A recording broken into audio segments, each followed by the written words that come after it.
Formal nang giablihan ug giaktibar ang Dawis Fire Substation sa usa ka seremonyas nga gipanguluhan ni Mayor John T. Raymond Jr. Kauban si Vice Mayor Rusmar Ayan Tihing, Acting City Fire Marshal FSI NSP Melanie A. Encontro, mga barangay officials ug mga personnel sa Bureau of Fire Protection. Gipahigayon usab ato sa maong kalihukan ang turnover sa usa ka fire truck nga magamit dayon sa operasyon sa substation aron mas mapaabdik ang serbisyo sa mga bumbero. Ang pagpatukod ug aktibasyon sa Dawis Fire Substation resulta sa mga nahitabog sunog sa pipila ka sitio sa Barangay Dawis, diin daghang panimalay ang nadaot. Pinaagi niini, gilauman nga mas madasig ug mapaabot dayon ang emergency response sa lugar aron maagapan ang sunog ug malikayan ang dakong kadaot sa mga residente. Ang Bureau of Fire Protection uban sa suporta sa City Government of Bayawan nagpadayon sa ilang paningkamot nga mapaligo ng fire safety ug preparedness sa matag barangay. Sa laing bahin usa pa ka mahinungdanong kalihukan ang gipahigayon sa Barangay Banay-Banay. Gipahigayon sa mong adlaw ang Barangay Visit Program. Usa ka kalihukan nga nagtinguha nga ipaduol ang mga serbisyo sa gobyerno sa katawhan.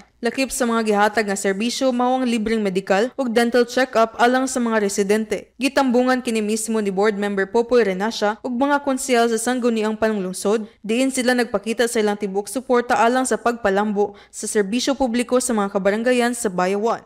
Ato sa programa, pormal nga gihatag ang bagong ambulansya alang sa Barangay Banay-Banay ug Barangay Dawis. Kini aron mapaligo ng kakayahan sa syudad sa pagtabang sa mga emerhensya ug sa paghatag og maayong serbisyo medikal sa mga bayawanon. Samtang padayon usab, ang suporta sa lokal nga pagagamhanan nagpadayag sa laing porma. Padayon sa pagpalig-on sa mga sektor sa komunidad, gipahigayon sa lokal nga pagagamhanan sa City of Bayawan, pinaagi sa Veterinary Office ang Animal Dispersal Program alang sa Sitio Kayawka Women's Association sa Barangay Nara. Ato sa maong kalihukan, gihatagan ang asosasyon og 5 ka baboy ug 15 ka sako sa feeds isip livelihood assistance gikan sa syudad. Ang inisyatibo nagtingwa nga mapaligo na kababayen-an sa Barangay Nara sa ilang panginabuhian ug mapalambo ang kabuhayan sa ilang pamilya. Gilauman ni Mayor John T. Raymond Jr. nga pinaagi sa maong programa, mapadasig ang mga kababayen-an sa pagnegosyo ug pagpaningkamot aron mahimong produktibong miyembro sa komunidad ug mapatuman ang sustainable livelihood projects nga makatabang sa pagpalambo sa ekonomiya sa mga barangay. Sa laing paagi sa pagserbisyo publiko, gipadayon usab sa syudad ang programa alang sa kalimpyo ug kahimsog sa katawhan. Gipatuman sa City Government of Bayawan ang Zero Open Defecation Program, pinaagi sa bowl distribution alang sa mga residente sa 3 ka barangay: Barangay San Isidro, Barangay Kansumalig ug Barangay Nara. Ang maong programa nagtinguha nga mapauswag ang kalimpyo ug kahimsog sa palibot ug malikayan ang mga sakit nga nagdala sa hugaw nga palibot, pinaagi sa paghatag og mga kasilyas uban sa semento ug kabilya alang sa pagtukod og maayong pasilidad sa palikuran. Sa Barangay San Isidro, adunay 45 ka benepisyaryo, samtang sa Barangay Kansumalig, 130 ka residente ang nakadawat.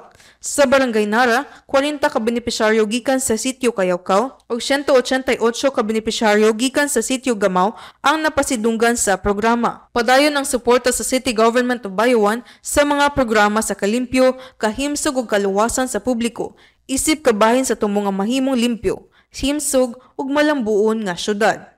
Kini nga mga programa ug inisyatibo sa atong lokal nga pagagamhanan sa Bayawan City, sinuportahan ni Mayor John T. Raymond Jr., Vice Mayor Rusmar Ayan Tihing, mga konsyal ug sa tibok City Government of Bayawan, usa ka dakong timaan sa tinuoray nga pag-alagad ug malasakit sa katawhan.